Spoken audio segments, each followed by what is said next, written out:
Janet Gemmill with Cape Fear Family Law down here on the southeastern coast of North Carolina.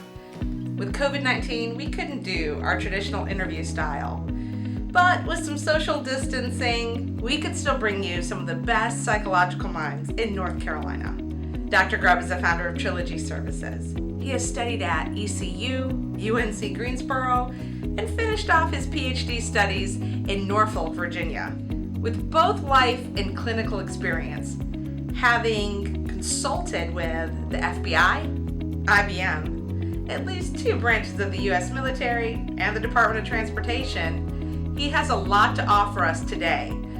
So strap in for this interview and let's meet Dr. Monte Grubb. My name is Monte Grubb, as she said. I've been in Wilmington practicing psychology for 25 or more years. Prior to that, I moved around and was a psychologist in other places. I have a bachelor's and master's degree in psychology from East Carolina.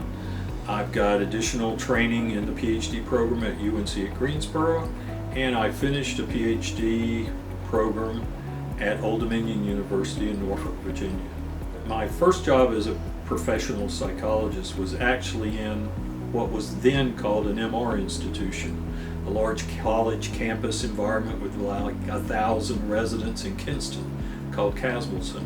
After that, I did clinical work here in Wilmington at what was back in the 80s, the mental health center here in town. At some point, I decided to go back for my PhD, and once I finished that PhD, well, while I was writing a dissertation, I worked at Murdoch Center, which is similar to Caswell Center, but located north of Raleigh and Butner.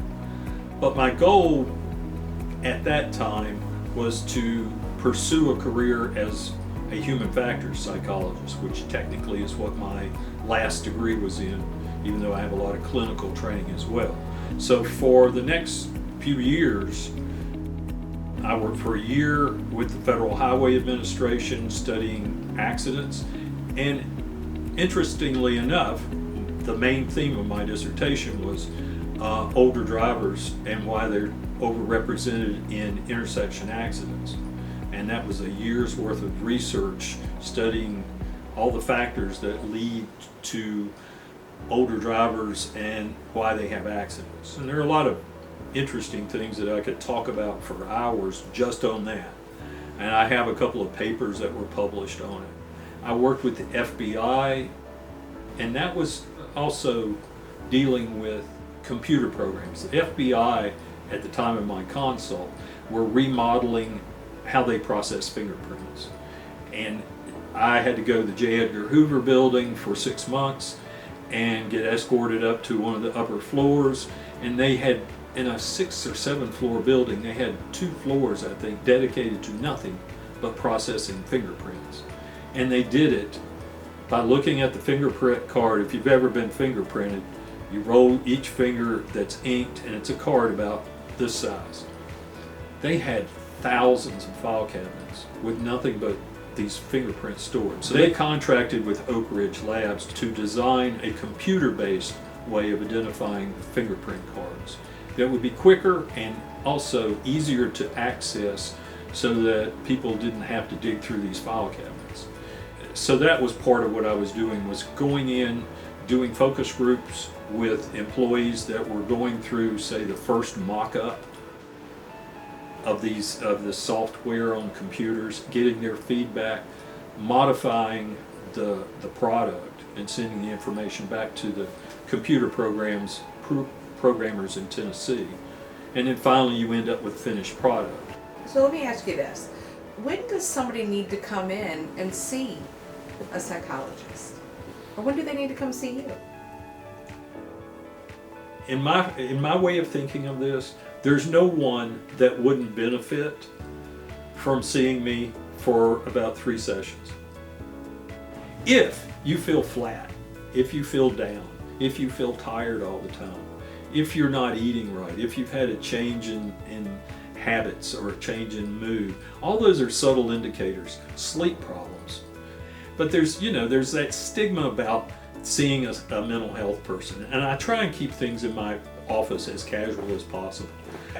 I spend a lot of time building a rapport in the beginning. I think it's 50% of the battle. If I were to treat people aloof and professor-like, I think half the people wouldn't come back. It doesn't work in an office that way. I have to build rapport, and I do that a lot in the first couple of sessions. I actually care what happens to my patients, and I want them to know I care what happens to them. That when they go out, I'm not just forgetting about them. I am thinking about things that they told me about, and I'm hoping their life gets better and that I can help them somehow. Usually when I see a person for the first visit, I'm getting their background and it's building rapport. Second visit, I'm still building rapport, but I'm doing what we call psychoeducation. A lot of people will come in with this basic question. Am I depressed because my family has a history of depression? Did I inherit this? Or am I depressed because of things that have happened to me during my life? That's the question that's usually presented in introductory psychology textbooks as nature versus nurture. Your nature is your genetic makeup. And yes, depression, anxiety, bipolar disorder, they run in families. So there is a degree that it runs in families. You're not cursed with it. I mean, all these disorders are not black and white. They are in varying degrees. Autism's in varying degrees, or Asperger's syndrome. ADHD, varying degrees. Depression, varying degrees. Anxiety, varying degrees. So, it's sort of subjective about where we draw the line and say, okay, now it's bad enough, you need help. But the second question is, bad things happen to me in my life. Is that why I'm depressed? I've had many women clients who were sexually assaulted at some point in their lives. But I've seen women get stronger from the process, become stronger women, want to go out and advocate for younger women to prevent it happening to somebody else. And then I've seen women, on the other hand, who felt like they were extreme victims, who were afraid to leave their house. So, it's a matter of how you handle it. All kinds of experience in your life shape the person you become along with your genetics, and they make you sort of who you are. Those are 2 legs on my 5-legged table. The other 3 legs are balanced diets. 25% protein, 25% carbs, 50% fruits and vegetables. If you eat a balanced diet, I'm not saying it cures anything, I'm saying it doesn't tend to trigger a mental health problem. It's also important to drink plenty of fluids, especially in my geriatric population. If you're young and you're dehydrated, I'm really thirsty. If you're older and you're dehydrated, you can hallucinate. The other thing about nutrition is you want to avoid toxic substances, which is where the alcohol comes in and the smoking comes in. You want to avoid smoking because it cuts off oxygen getting to your brain. You want to avoid alcohol because it kills brain cells. The 4th leg of my 5-legged table is rest. One of the problems that a lot of people have is they can't sleep well. Most of us will pass through 6 or so cycles a night of deep sleep, dream sleep, deep sleep, dream sleep, deep sleep. We all dream every night. We all have episodes of dream sleep. And those 2 parts of sleep, deep sleep and dream sleep, are the 2 parts of sleep that restore our brain. Your brain is creating byproducts. And that's why you want to get sleep at night. Your brain is telling you, I need to shut down to flush out all this stuff.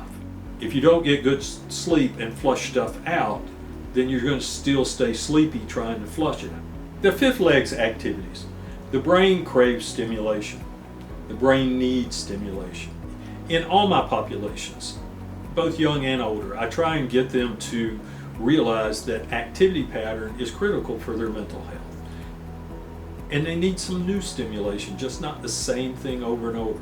Activity is not only good because it gets your muscles moving and it helps get oxygen to your brain, but your brain really needs some activity to avoid some of the mental health problems like depression. So those are the 5 legs of my table: nature, nurture, nutrition, rest for the brain, and activity, stimulation for the brain. If you can cover all those bases, you should be able to fix yourself from that point on. you may need to come back in for a booster session. So there are additional things I do in therapy, cognitive behavior therapy specifically, about how you look at the world. To me, it's looking at the world from a perspective that you are responsible for your emotions. In other words, other people don't make you angry. And once you accept the fact that you control, it's your thoughts that are controlling your emotions, then you can own those emotions and you can start to change them. And that's really, in a simple paragraph, what cognitive behavior therapy is supposed to be about. Realizing that your thoughts precede your emotions. Anyone out there interested in coming in and seeing me for psychological services, you can reach me at my phone number, 910-686-4300. You can go to my website, Trilogy, Trilogy, APS, and the APS stands for Applied Psychological Services.com.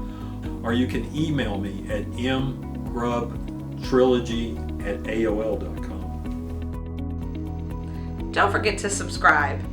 Come back and see us again. And if you want to contact Dr. Grubb, his contact information is below.